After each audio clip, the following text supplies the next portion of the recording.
남자가 철이 들면 죽는다는 말이 있죠. 남자는 나이를 먹어도 남자입니다. 아이와 같은 남자. 그러니까 그 남자 어린아이와 다 큰 남자의 성인 남자의 다른 점은요, 남자아이는 돈을 안 벌어오는 철없는 것이고, 다 큰 남자는 돈을 벌어오는 철없는 것입니다. 어차피 철이 없어요, 남자는. 그래서 아들만 둘 있는 집에서 사는 여자는 사실 남편까지 해서 사실 아이 셋을 키우는 거랑 똑같죠. 남자는 어지간해서 철이 안 듭니다. 그 얘기는요, 남자뿐만이 아니라 사실은 남자가 그 철들면 죽는다는 말이 인간의 변화가 그렇게 힘들다는 얘기예요. 꼭 남자만을 빗대는 말이 아닙니다. 인간이 급격한 변화가 오면 정말 죽음의 때 아니고서는 쉽게 변화를 받아들이지 못한다라는 뜻입니다. 사람에게 변화가 그렇게 힘들다는 말입니다. 잘 안 변하죠. 절대 안 변하려고 해요. 사람들이 그렇게 쉽게 변하지 않습니다. 그래서 별세신학을 말씀하셨던 이중포 목사님이 어느 날 기도를 하셨다 그러죠. 그래서 하나님, 왜 이렇게 교인들이 안 변합니까? 특히 40세 넘으신 분들. 하나님, 40세가 넘어가니까요, 절대 고집을 안 꺾습니다. 어떻게 하면 좋을까요? 기도를 했대요. 밤새 기도하는데 하나님이 응답하시다 그래요. 중표야, 너는 왜 나도 못하는 일을 하려고 그러냐? 우스개 말이지만 이중표 목사님 돌아가셨죠. 별세신학 아주 유명하신 분, 한신교회 이중표 목사님 돌아가셨습니다. 근데 그만큼 사람이 안 변한다는 얘기예요. 특히 나이가 들어서 이제 자기 철학, 자기의 사고가 굳어지고 나면 정말 안 변합니다. 인간에서 언제 변화의 포인트를 가질 수 있을까요? 사실 인간은 끊임없이 변화를 경험하는 것 같아요. 변화 없이 살지 못하는 것 같고, 변화로 말미암아서 계속 이렇게 움직이며 사는 것 같아요. 그래서 조속변이라는 말이죠. 인간이 아침 저녁으로 변한다 말도 하잖아요. 그래서 중국 고사성에 보면 조삼모사라는 말이 있습니다. 원숭이가 아침에 먹을 거 3개 주고 저녁에 4개 주니까 화를 냈어요. 그죠? 그때 주인이 바꿨습니다. 아침에 3개 주고 아침에 4개 주고 저녁에 3개 주니까 이 조그만 변화에 희희낙낙, 그러니까 만족했어요. 인간이 마치 이런 것과 비슷하게 별로 안 바뀌었거든요. 인간의 삶은 그렇게 안 바뀌었는데 변화된 것으로 만족하고 살 뿐입니다. 어리석어요. 사실은 물론 인간이 끊임없이 변하는 건 맞습니다. 인간의 마음이 수시로 변하고 결단했다가 또 하는 것 같지만, 이게 미시적 관점에서, 그러니까 이 조그만 틀 안에서 보니까 끊임없이 변하는 것 같죠. 거시적 관점에서 보면, 넓은 세계에서 보면 이 변화의 폭이라는 게 이런 거예요. 업했다가 다운했다가, 업했다가 다운했다가, 주기가 있는 거예요. 업했다가 다운했다가, 업했다, 이 틀 안에서의 변화입니다. 이 틀을 벗어나지는 절대 못해요. 그러니까 자기가 변화하는 것도 자기가 가지고 있는 틀 안에서의 변화일 뿐입니다. 그러니까 넓은 의미로 보면, 자, 이 업앤다운이 계속 반복돼요. 이게 변화예요, 아니에요? 아니에요. 반복일 뿐이라고요. 그러니까 주기일 뿐이에요, 주기. 사실은 자기의 습관이나 삶의 형태는 거의 바꾸지 않습니다. 그대로 가지고 와요. 그러니까 자기의 생각을 잘 안 바꾼다는 얘기예요. 생각이 한번 바뀌는 건 정말 죽었을 때 정도. 그러니까 인생이 바뀌는 거예요. 거의. 정말 내가 어렸을 때 살아왔던 그 방법은요, 쉽게 안 바뀌어요. 쉽게 말하면 식습관도 안 바뀌어요. 숟가락에 놓는 위치가 바뀌는 것조차도 안 바뀐다고요. 내가 어렸을 때부터 숟가락이 여기 있었으면 여기 있어야 되는 거예요.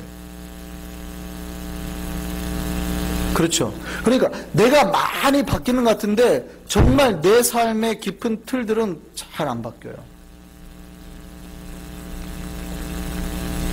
그 안에서만 움직일 뿐이에요. 하나의 규칙적인 운동만 할 뿐이에요. 쉽게 말하면 이 우리가 중요한 습관, 생각, 삶의 태도는 거의 안 바꾼다는 얘기예요. 마음만 그 틀 안에서 삶의 삶이라는 여러 가지 사고 틀 안에서 마음들만 끊임없이 계속 왔다 갔다 할 뿐이지 전체적인 틀들 이거는 프레임은 안 바뀌는 거예요. 쉽게 말하면 우리 큰 틀 중에 하나가 습관이죠. 근데 우리 습관이 아주 우리 한국의 속담 중에 유명한 속담이 하나 있죠. 어렸을 때 바늘도둑이 뭐예요? 커서 소도둑 되는 거예요. 그러니까 도둑질하는 것만 바뀌었어요. 모양만 바뀌었어요. 바늘이 서로 바뀌었을 뿐이지 여전히 그의 삶의 패턴은 똑같다는 얘기예요. 이게 잘 안 바뀌는 거예요. 인간이 쉽게 변하지 않는다는 겁니다. 그의 사고나 습관이나 행동이 안 변하는 거예요. 태생도 아주 중요하죠. 심리학에서는 특히 서구가 말하는 심리학에서는 사람이 환경을 통해서 변할 수 있다라고 말을 한 거예요. 그런데 동양적 심리학에서는, 동양적 의학이나 철학에서는 인간이 쉽게 변하지 않는다라고 말을 했습니다. 물론 서구에서도 그런 말을 했어요. 히포크라테스가 체질에 대해서도 얘기를 했으니까 담즙질이겠지. 그러니까 어떤 예가 있는데요. 폭력 가정에 아버지의 폭력 때문에 힘들어하는 가정이 있어요. 그러니까 그 가정에 태어난 아이 둘째 아이는 이 폭력에 물들까봐 어려서 다른 집으로 입양을 보내버렸습니다. 실제 사례예요. 그래서 아주 온유한 가정에, 정말 온유한 가정에, 그 아이들이나 부모까지 다 거친 말 안 하고 온유한 가정에서 키웠어요. 그러면 어떻게 해야 돼요? 외부적 환경이 바뀌었으니까 온유해야 되잖아요. 근데 그 아이가 다혈질에다가 폭력성을 가지고 있어요. 그 아버지가 다혈질이면 아이도 다혈질이고, 이게 안 변하는 기질이라는 게 있다고요. 그러니까 기질이 변하면 죽는 거예요. 사람이 변할 것 같으시죠? 안 변한다니까요. 제가 예전에 베드로 설교할 때 말씀드렸잖아요. 하나님이 베드로의 저기를 바꾸세요? 그거는 잘 안 바꿔요. 그러나 이제 그의 모든 마음까지 이제 바꾸는 결단의 때가 온다고 그랬죠. 이제 사람이 정말 많이 바꿀 것 같은데 안 바꾼단 말이에요. 설교를 듣고 바뀔 것 같습니까? 안 바뀔 것 같습니까? 놀랍게도 설교를 듣고 왜냐하면 우리가 설교를 수없이 들어요. 방송이나 새벽이나 안 바뀌어요. 잘 안 바뀌어요. 저도 잘 알고 있습니다. 잘 안 바뀌어요. 인간이 기질 자체가 바뀌지 않는 거예요. 이게 어떤 기질을 떠나서요, 교육이나 환경에서도 인간은 자기의 삶의 패턴을 바꾸지 않습니다. 그 패턴을 바꾸면 죽는다고 생각하는 거예요. 제가 앞에서 말씀드렸죠. 남자가 철들면 죽는다고 생각하는 것과 똑같아요. 바뀌면 죽을 것 같아요. 이게 과학적 용어로 빌면 개향상성이라는 말이 있어요. 무슨 얘기냐면 물체나 신체가 외부적 환경 변화의 요인에 의해서 바뀌려고 해야 되는데 오히려 외부나 변화되는 환경에 대응해서 일관성을 유지하려고 하는 현상이 개향상성입니다. 그러니까 인간들은 원래 일정 상태의 변화를 보이긴 하지만 다시 원래대로 돌아가려고 하는 현상이 인간에게 있다. 우리가 다이어트 할 때 쉽게 보는 게 뭐예요? 요요 현상입니다. 요요 현상이 나타나는 이유가 뭐예요? 내가 살이 한참 찌는 거는 변화인데 어느 정도 찌고 나니까 이 찌고 난 상태를 정상으로 인식하기 시작해요.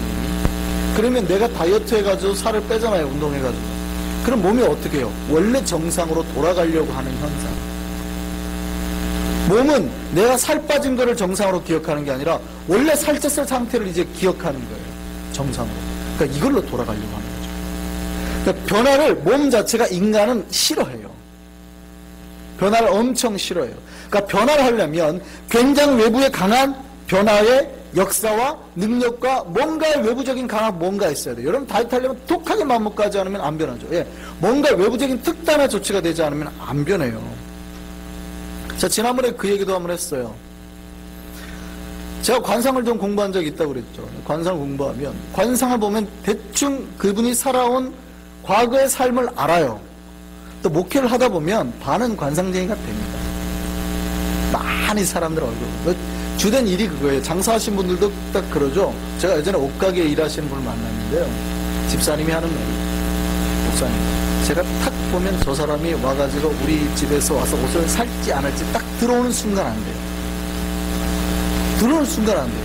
그 느낌인지 뭔지 모르겠는데 탁 보면 아, 저 사람은 산다 안 산다가 결정이 됩니다. 근데 목사도 그런 게 있습니다. 저분의 얼굴을 탁 보면요, 저분의 삶이 순탄했는지 안 하는지, 저분이 지금 신실하게 사는지 안 하는지 얼굴에서 거의 탁 드러나요. 그것도 관상에 표현되거든요. 이게 의학적으로도 많이 되는데요, 오장육부가 편안하잖아요. 그럼 얼굴이 좋아요. 위가 안 좋잖아요. 그럼 벌써 얼굴이 여기 볼이 노란색으로 싹 변해요. 여기가 위경락이 흐르거든요. 간이 안 좋잖아요. 눈 주위가 푸르게 변해요. 이 얘기는 뭐냐면 내가 마음 심보를 잘못 쓰고 하는 것이 눈에 다 드러난단 말이에요. 내가 험하게 살잖아요. 눈이 험하게 바뀌어요. 눈에서 살기가 나와요. 그러니까 우리 깍두기 형님들 인생 험하게 사시는 분들 얼굴이 변해요. 그게 변한다고요. 그러니까 내 마음의 심보에 따라서 변해요. 여러분이 온유하게 살잖아요. 눈에서 온유가 흘러요. 여러분이 독하게 사셨어요? 여러분 딱 보는 순간 눈에서 도끼가 흐른다고요. 감출 수가 없어요. 그건 아무리 교회 와서 온유하게 하려고 해도 단기간에 변하지 않기 때문에 감춰지질 않아요. 내 인생에서 막 험하게 사시는 분들은 탁 보면 알아요. 제가 말을 안 해서 그렇지. 그런데 끊임없이 온유하시기를 바라면서 그렇게 삽시다 이렇게 말할 뿐이죠. 여러분이 독하게 먹으면 다 나아요. 그러니까 관상이 과거에 여러분이 어떻게 살았는지 딱 보면 나오잖아요. 이분이 어떻게 병세가 얼굴에 나오는지 드러난단 말이에요. 위가 안 좋으신 분들이 입술 라인이요 옅어져요. 그래서 입에서 냄새가 나기 시작하고 비위가 상하면 딱 보면 거의 나와요. 또 이렇게 너무 위가 열하고 심장이 안 좋으신 분들은 눈이 벌게지거든요. 눈 충혈되고 간이 나빠도 눈이 충혈되고 이런 게 나타나요. 그러니까 내 과거의 삶이나 습관의 패턴이 얼굴에 드러나죠. 그러면 내가 이 나의 삶의 패턴을 바꾸지 않으면 이게 얼굴이 고쳐질까요? 안 고쳐질까요? 안 고쳐져요. 그대로 간다는 거예요. 그러니까 관상이 어느 정도 미래를 점칠 수 있겠죠. 그러니까 당신이 뭐 동쪽으로 가면 뭐 이런 건 아니라도 당신이 지금 어떻게 살아온 삶의 패턴을 아니까 만약에 그거 안 고치고 그대로 살면 당신 어디 아플 겁니다.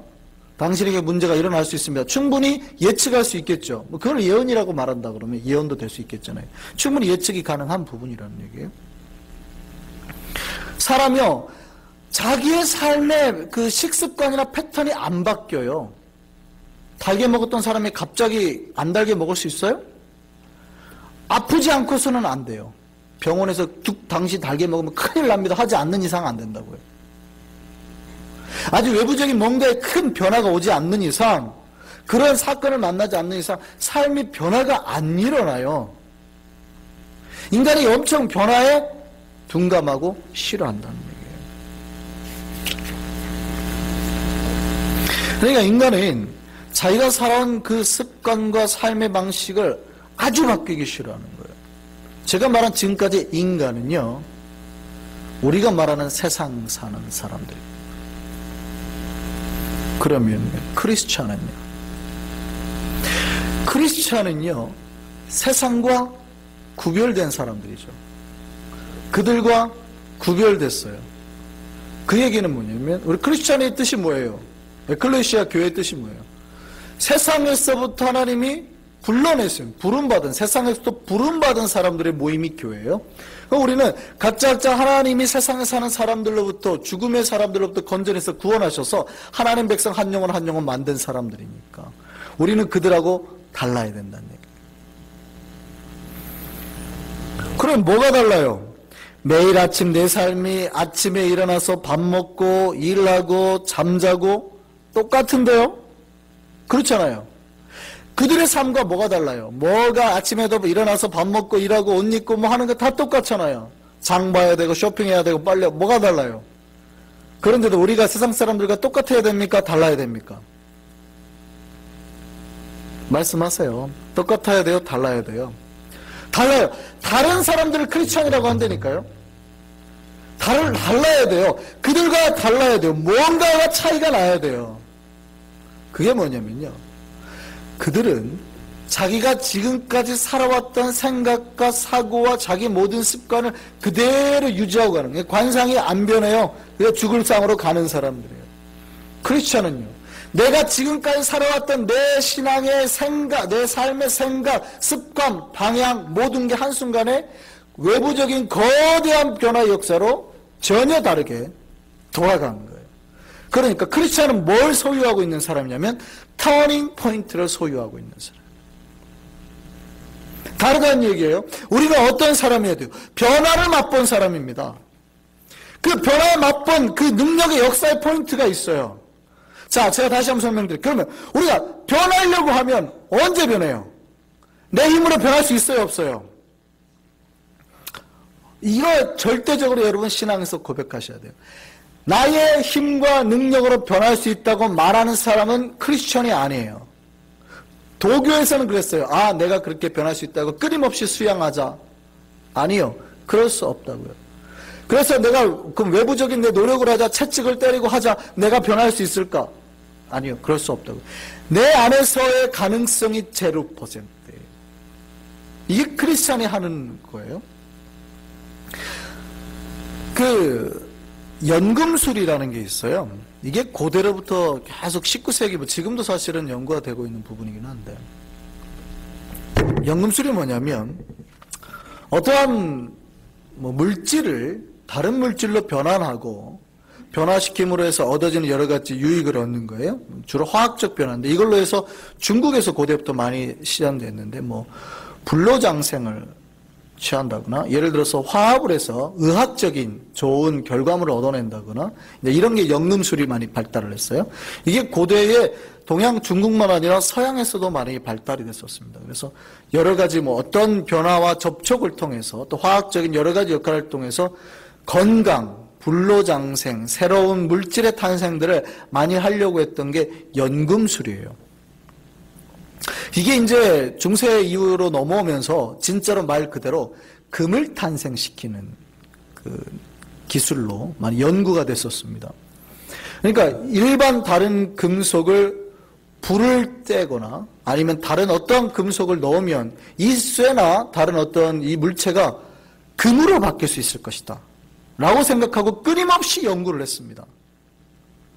그런데 19세기까지 그가 있었어요. 19세기까지. 그런데 19세기 이후에 과학적으로 결론이 났어요. 이 금속이 다른 금속으로 바뀔 수 있다고요, 없다고요? 없다고 나왔어요. 물론 그럼에도 연금술의 유익이 있었습니다. 근데 연금술의 변화는 뭐예요? 이 금속 자체가 금속끼리만 했을 때는 이 물체가 같은 물체, 동종의 물체하고 있을 때는 변화가 일어나지 않는다라는 게 연금술의 기본이에요. 변화가 일어나려면 어떻게 돼요? 새로운 예를 들어서 수은이나 수황이나 황 같은 거나 인 같은 뭔가가 결부가 되고 불타야 되는 거예요. 특별히 근래의 연금술에는 핵폭탄 같은 반응이 일어나면 금속이 변할 수 있다라고 밝혀지기도 했습니다. 물론 상금 물질에서 하금 물질로 바뀐 거지만, 쇠가 금이 되진 못했지만 어쨌든 물질의 변화가 있었는데 핵폭탄 같은 폭탄의 역사가 일어나면 바뀔 수 있다라고 나왔습니다. 이 연금술이에요. 이 원리가 신앙에도 동일하게 적용이 됩니다. 인간이 변화를 가지려고 할 때요, 인간이 인간끼리만 있거나 인간 자체의 힘으로는 절대 변할 수 없어요. 기껏해야 그냥 아까 말했던 진자운동이랄까요, 업앤다운만 하는 거예요. 그 안에서 우리가 전혀 다른 세계의 물질, 전혀 다른 능력이 되려면 새로운 것과 반드시 접촉하는 접촉 포인트가 있어야 된다는 거예요. 그럴 때 변화 역사가 가능합니다. 쉽게 말하면 핵폭탄 같은 능력, 파워가 있어야 새로운 물질로 거듭날 수 있는 거예요. 새로운 존재가 될 수 있다는 겁니다. 우리는 어때요? 우리가 과연 하나님을 만나고 이 거대한 존재와의 결합이 일어났습니까? 예, 그렇지 않으면 그런 사람이라고요. 그렇지 않으면 내 인생, 내 관상, 내가 살아온 대로 그대로 살아갖고 죽어가야 되는 존재고요. 그렇지 않으면 우리 크리스천은 이 거대한 능력의 하나님을 만나서 새로운 인생, 새로운 생각과 새로운 삶으로 사는 사람들이라고요. 이게 크리스천입니다. 저와 여러분 안에 이 능력의 변화가 일어나기를 간절히 바랍니다. 일어나셨어야 돼요, 이미. 아직 부족하다면 끊임없이 일어나도록 성령의 충만함을 간절히 원하시고 하나님의 임재를 끊임없이 간구하셔야 돼요. 이 변화 역사가 일어나야 되는 겁니다. 사람이 변할 때가 언제예요? 인간끼리만 있을 때는 불가능하다고요. 영원하신 하나님이 우리 속에 들어오셔야 우리에게 변화의 능력이 시작될 줄 믿습니다. 자, 오늘 본문 다시 돌아갑니다. 오늘 본문에서 야곱이 이제 새로운 인생 살기 위해 떠나야 했습니다. 가족을 버렸죠. 가족 떠나서 자기가 살던 그 땅도 떠나야 됐죠. 그리고 이제 지금까지 사실은 야곱은 자기 엄마 리브가를 떠난 적도 없어요. 이 마마보이가. 야곱은 마마보이라 그랬죠. 마마보이 맨날 반만 하던 애예요. 그 지역을 떠나본 적도 없어요. 그런데 야곱이 이제 먼 길을 떠나게 됩니다. 브엘세바에서 출발한 야곱이 이 하란 땅까지 가야 되는 거예요. 근데 거기에서 어느 한 지역에 이르렀어요. 잠이 듭니다. 내 잠이 들을 때 뭘 베고 자요? 돌을 베고 자요. 보세요. 야곱의 인생의 처량함이 느껴지세요? 한 번도 자기 형 에서는 사냥하러 다닌다고 맨날 바깥에 다녔지만 야곱의 성격은 정반대라고 그랬잖아요. 맨날 엄마 치마폭에서 밥만 하다 죽 끓이다가 형한테 사기쳤던 애예요. 형 그럼 나한테 장작분 넘겨. 이랬던 애라고. 죽 끓이다가 맨날 밥만 하다가 나가본 적이 없는 애예요. 이랬던 애가 갑자기 이제 부모 떠나 가족 떠나 살던 자리 떠나 간 본 적도 없는 새로운 길에 혼자 가게 됐습니다. 가족도 없어. 추워요. 외로워요. 쓸쓸해요. 처량해요. 인생의 미래가 보이질 않아요. 얼마나 험난한지 아시겠어요? 아무것도 가진 게 없습니다. 가족도 없고 이제 돈도 없고 자기를 지켜줄 어떤 울타리도 없습니다. 그래서 의지할 거 없어서 겨우 뭐에 의지하고 잠이 들어요? 돌에 의지하고 잠이 들어요. 원래 뭐에 의지하고 잠들어야 되는데요? 원래는 사막에서 광야에서는 사람에 의지하고 잠이 드는 겁니다. 추우니까 사람끼리 부둥 감고 잠이 들어요. 돌 베고요. 돌에 의지해서 잠이 드는 거예요. 얼마나 처량한 인생인지 보이세요? 최악의 상태죠. 야곱이. 이 마마보이가 한복조 나가본 적이 없는. 우리 인생이 이럴 때 없습니까? 정말 우리에게 아무것도 남아있지 않다고 생각되는 순간 내가 가장 사랑했던 어느 누군가를 잃었던 경험, 내가 전부라고 생각했던 어떤 것을 한순간에 잃었던 경험, 내 삶의 전부라고 생각했던 어떤 거대한 꿈이 한순간에 무너지는 그런 경험. 야곱은 그런 경험을 지금 한꺼번에 느끼고 있는 거예요. 왜냐하면 에서가 죽인다고 그랬거든요. 가족한테 버림받아 죽음의 위해를 받아 돈 없어요. 쫓겨나 외로워요. 추워요. 처량해요. 미래가 보이지 않아요. 그럴 때입니다. 이때 야곱이 꿈을 꾸게 됩니다. 꿈을 꿨는데 어떤 꿈을 꿔요? 사다리가 있는데 이 땅에서부터 사다리가 어디까지 연결되어 있어요? 하늘까지 연결되어 있어요. 근데 그 사다리에 뭐가 오르락내리락거려요? 하나님의 사자가 오르락내리락거려요. 그리고 그 사다리의 꼭대기에 하늘에서 하나님의 음성이 들려요. 뭐라고 합니까? 창세기 28장 13절에서 15절까지 한번 보시죠. 하나님께서 그 위에서 뭐라고 말씀하세요? 같이 읽겠습니다. 13절 시작. 나는 여호와니 너의 조부 아브라함의 하나님이요 이삭의 하나님이라. 내가 누워있는 땅을 내가 너와 내 자손에게 주리니 내 자손이 땅의 띠끌같이 되어 내가 서쪽과 동쪽과 북쪽과 남쪽으로 퍼져나갈지며 땅의 모든 족속이 너와 내 자손으로 말미암아 복을 받으리라. 내가 너와 함께 있어 내가 어디로 가든지 너를 지키며 너를 이끌어 이 땅으로 돌아오게 할지라. 내가 내게 허락한 것을 다 이루기까지 너를 떠나지 아니하리라 하신지라. 야곱이 여기에서 누구를 만나요? 하나님을 만나요. 야곱의 일생에는요, 큰 터닝 포인트가 사실은 두 번 일어납니다. 나중에 한번. 근데 그 첫 번째 포인트가 어디예요? 여기에요, 여기. 그의 인생의 터닝 포인트가 여기에요. 두 번째 터닝 포인트는요, 물론 거기가 결정적인 계기가 되지만 두 번째 터닝 포인트가 일어나게 되는 사건은 사실은 궁극적으로 이것이 하나님의 계시가 이루어지지 않은 것에 대한 거예요. 두 번째 터닝 포인트는 빼고 이 첫 번째 계기가 야곱의 가장 큰 변화의 역사입니다. 드디어 야곱이 엄마 품에 있다가 아무것도 모르고 살다가 사기치고 살다가 결국 누구를 만나게 돼요? 하나님을 만나게 되는 계기가 되는 거예요. 그의 과거의 인생에서 어떻게 돼요? 변화의 시점이 되는 거예요. 이 변화의 시점 하나님을 만난 겁니다. 그러니까 꿈꾸고 나니까 야곱이 뭐라고 그래요? 여호와께서 과연 여기 계셨는데 내가 알지 못했도다. 사실 하나님은 언제나 야곱과 함께 하셨습니다. 언제라도요. 하나님께서 야곱과 함께 하신 건 이미 야곱이 태어나기 전입니다. 그렇죠? 그래서 야곱을 임신했을 때 뭐라고 그래요? 이 태중에 벌써 갈려졌다 그러잖아요. 그리고 야곱이 큰 자가 될 거라고 말한다고요. 하나님은 언제나 야곱과 함께 하셨습니다. 하나님은 야곱이 태어나기 전부터 그를 향한 계획을 가지고 있었고 인도하셨다고요.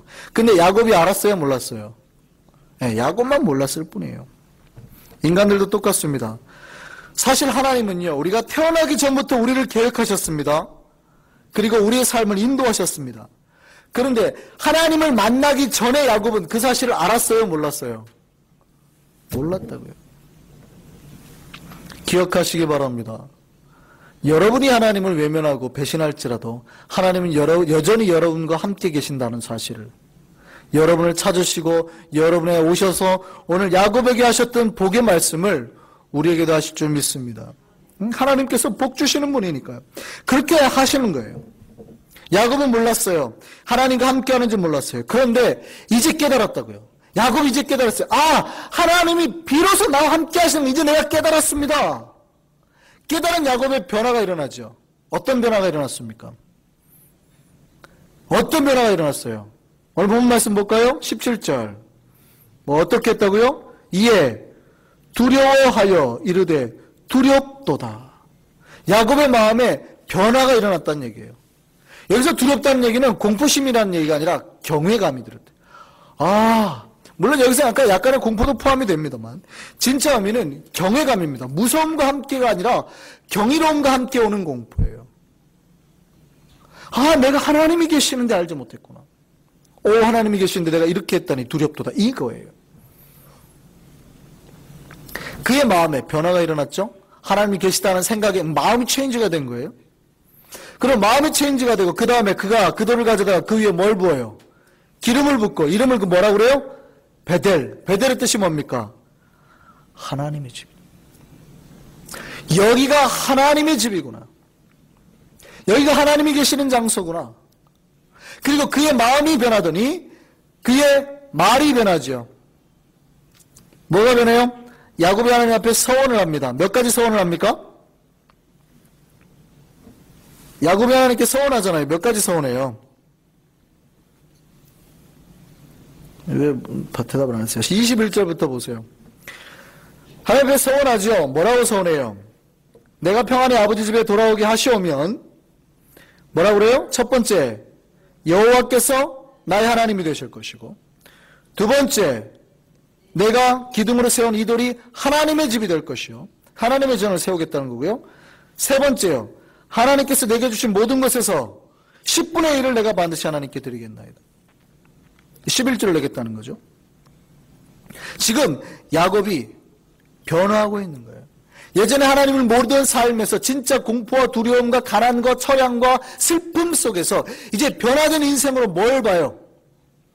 마음이 변하고 생각이 변하고. 예전에는 뭐만 봐요? 나만 보여요. 나만.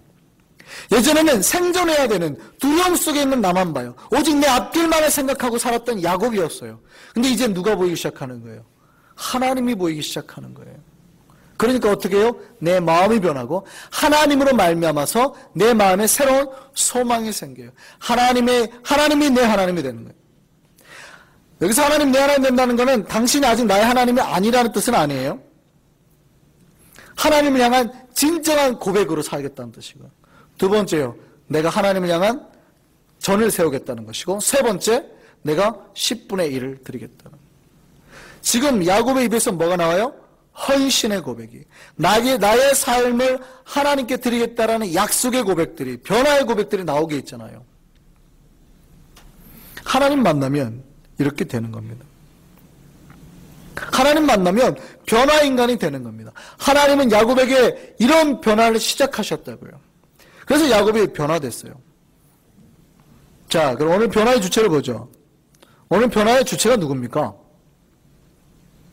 하나님이세요. 하나님 만나면 누구라도 이렇게 변하게 된다고요. 슬픔과 고통과 어리석음과 자기의 인생에 방황하는 그 자리에서, 돌만 의지하고 살던 인생에서 이제 뭐예요? 하나님과 대화하고 하나님을 깨닫고 변화의 고백으로, 하나님의 그 믿음의 고백으로 살 수 있는 존재로 바뀌게 되는 것, 이것이 크리스천의 삶입니다. 여러분, 하나님 만나셨습니까? 만나기를 간절히 바랍니다. 만나셨다면 이런 변화의 인생으로 살기를 바랍니다. 하나님을 만나면 이제 슬픔과 고독과 처량함에서 다 벗어나게 된다고요. 하나님을 향한 믿음의 말들, 하나님만 향한 대화의 말들, 하나님을 향한 서원과 헌신의 말들이 나오게 되어 있습니다. 그리고 그 삶을 살게 되어 있는 겁니다.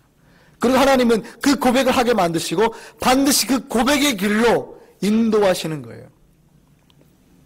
내 하나님을 했던 서원을 다 지키게 하는 거예요. 근데 서원을 지킴으로써 내가 힘드는 게 아니라 서원을 지키는 자에게 복을 주시는 거예요. 앞으로 어떻게 복 주시나 보세요. 야곱이 얼마나 복을 받고 돌아오는지. 이 빈털터리로 가던 야곱이 떼부자가 돼가지고 돌아옵니다. 이게 하나님이 복 주시고 서원하게 하셔서 주시는 복이에요. 하나님을 만난 자가 복의 변화를 이루게 할 줄 믿습니다. 그 변화의 복의 시점이 이 베델이라고요. 변화.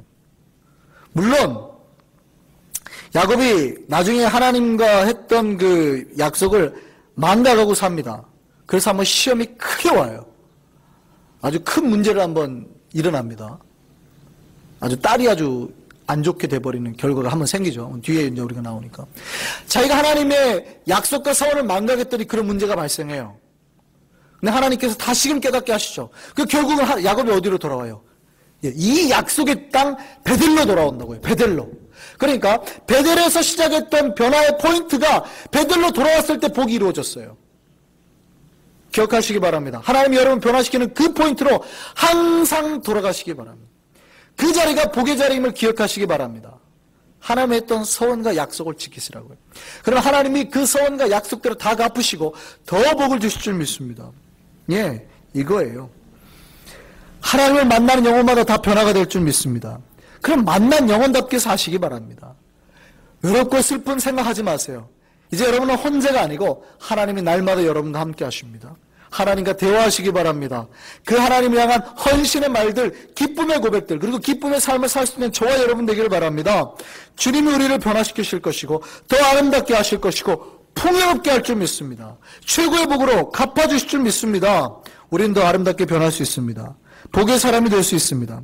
하나님을 만나고 그분과 함께하는 모든 신앙의 선배들이 그렇게 그랬던 것처럼 우리도 복의 사람으로 변화되어 살게 될 줄 믿습니다. 기도하겠습니다.